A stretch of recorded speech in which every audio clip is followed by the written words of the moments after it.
Hello and welcome to episode 20 of the Minecraft Archive. So I am over here by the Star Scrapers, and you can see just barely the Enterprise Tower and the Enterprise flag in the distance. But what I'm doing over here is I'm actually starting to expand to the north. I started searching for a desert biome so that I could build my pyramid. I wanted to make my pyramid entirely out of sandstone, and it only seemed right to build it in a desert biome. And since I hadn't seen one, it required me to do some exploring. By the way, while I'm over here, this entire pit used to be full of sand. I use a lot of glass, and as you can see, the big hole right there that I've dug out all that sand. If you guys ever doubt that maybe I use mods or hacks to get some of this extra resources, that's proof right there. That took a lot of time to get all that sand, but I've put it all to good use. But I'm going to continue to head towards the north, and the way I can actually tell I'm heading north is the clouds in Minecraft always go towards the north. And this episode is not actually about the pyramid. That'll be an episode coming soon. This episode is about an underwater base.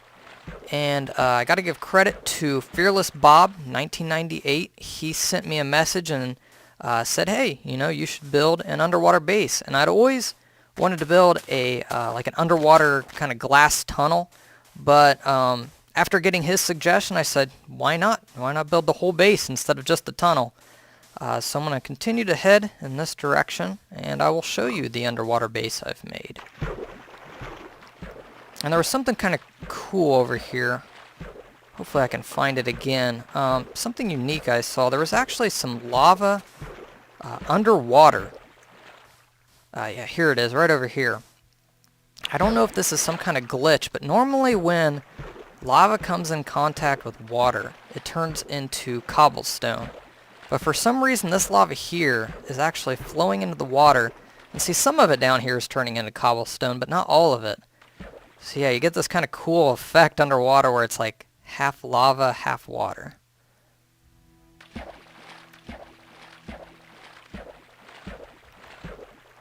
Alright, so my underwater base is just over here. And I've actually gave it the name Reverie.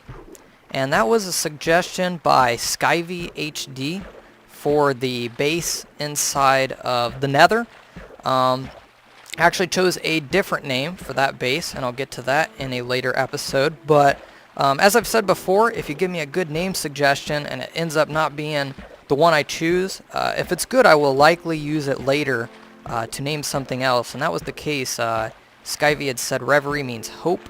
And I just thought that was very fitting for my base underwater. Alright, so if we swim over here,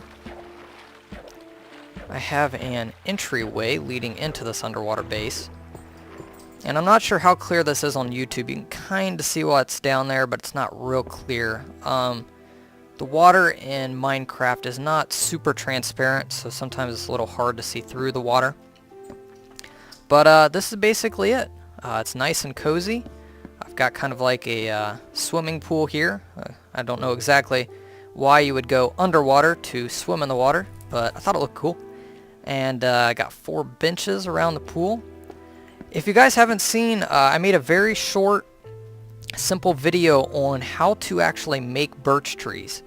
I wanted some trees to grow inside this base, and I was just so tired of planting the same old, boring trees that are found in Minecraft, and I said I want birch trees. So I will put a link to that video in the description, and I'll make a quick annotation here if you want to click and see that video. It's just 1 minute long, and it's a little trick you can use to actually make birch trees wherever you want. I've got some reeds growing down here. Got a cool little fireplace over here with a brick chimney.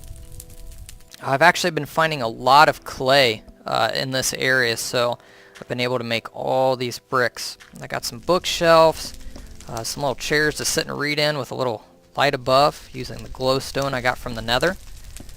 And then I've got my wheat that I'm growing down here. So I'm able to completely sustain myself underwater. I've got everything I need down here. I can, eat using the wheat. I've got some, my crafting bench, my stoves, all the good stuff down here.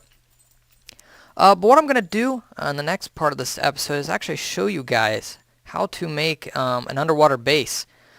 Fearless Bob 1998, like I said, he gave me the suggestion to make this base, and he really wanted a room either in the Enterprise or the lock, and they had all filled up. So I said, I tell you what, since you gave me the idea to make this underwater base, I will make you a room down here. So that's what we're going to do right here, is we're going to make Fearless Bob 1998's room, and it'll be a good tutorial on how to make a base underwater. So let's go ahead and go back up to the surface.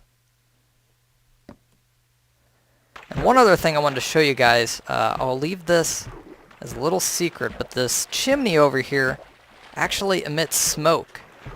And I want you guys to try to figure out how that works. You can see there was the fire way down below.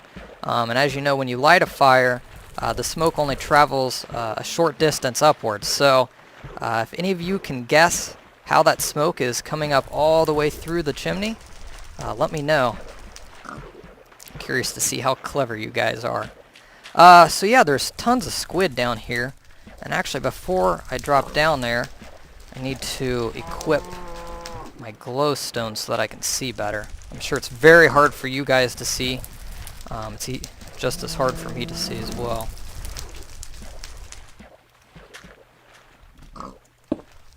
Yeah, so that helps a little bit.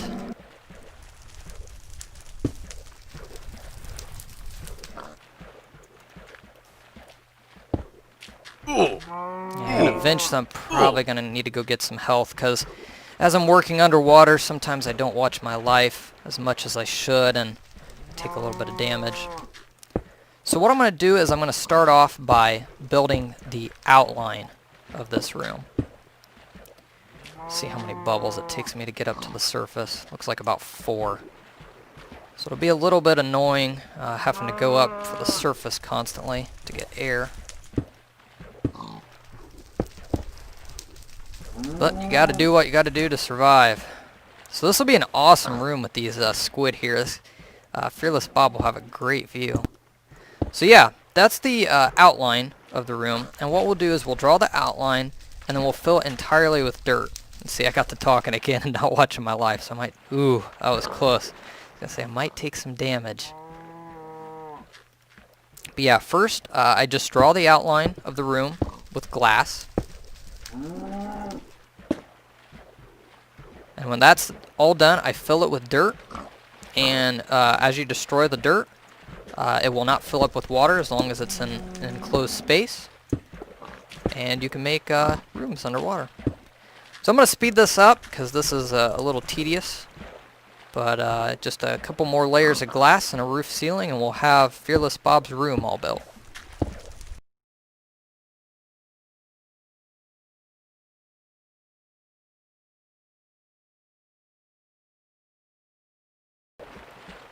Alright, so I've got most of his room enclosed up in glass, so now I'm going to just start filling this all with dirt.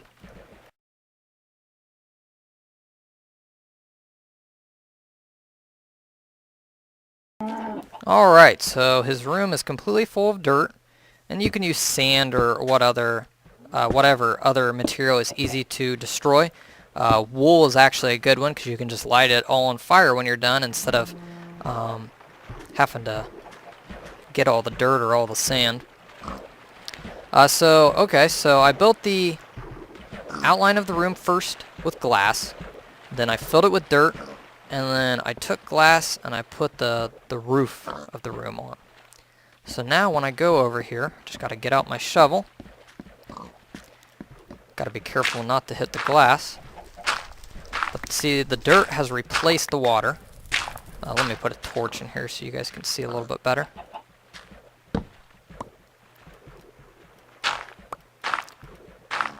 And if I slowly chip away here, I can see that I have myself an underwater room. And that's how I created that big room. It just took a long time to fill all those spaces with dirt, and then get rid of them.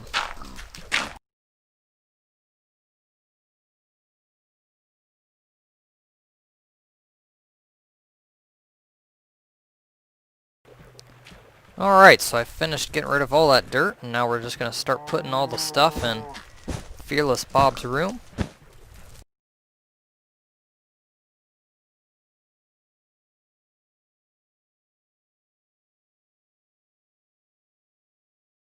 Alright, so there we go. This is Fearless Bob 1998's room. He just needs one more thing. He needs a birthday cake. I about said quake. Anyways, a birthday cake. I will show you guys how to make one of these if you don't know already. The only ingredient I'm missing right now is some sugar cane. Or some sugar, which you make from the sugar canes. So grab a couple of them. Let's head to the crafting bench. And it's pretty simple. It's a layer of milk on top. And the way you get milk is you just take an iron bucket and you walk up to a cow and you right click on them. And that'll fill the bucket up with milk. The bottom is made of wheat. Got one egg in the middle. One piece of sugar on each side. And there you go. You got a birthday cake. And I'll set that on a wooden block for him.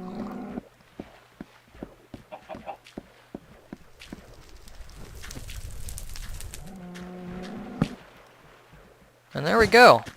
Very scenic room he's got here. It's a little dark. Oh, actually, I just thought of something. One other thing he requested was a chandelier. That'll make it a little easier to see in here. Some of you guys were like, what are you talking about when you say a chandelier? Not exactly a chandelier, but kind of like a Minecraft version of a chandelier. And let's see if we can put a sign on glass. I'm not sure. You sure can. So Fearless Bob 1990. Oh, that's going to have to go on two different lines. 1998's room. Alright, and I also said that the name of this underwater base is Reverie. So I need a sign over here by the door. And it looks like I accidentally hit a piece of glass at some point. Should go right here. But up here, name this Reverie. And I'll continue to expand on this base. I just needed a good base farther north of where I've been at with the Enterprise and the lock. And in the next episode, I'll probably show you guys the pyramid that I've been building. But if Notch ends up releasing the next patch with the wolves, it might be an episode on the wolves. But I hope this episode helped you guys out if you're wanting to make an underwater base. And hope you enjoyed. See you soon.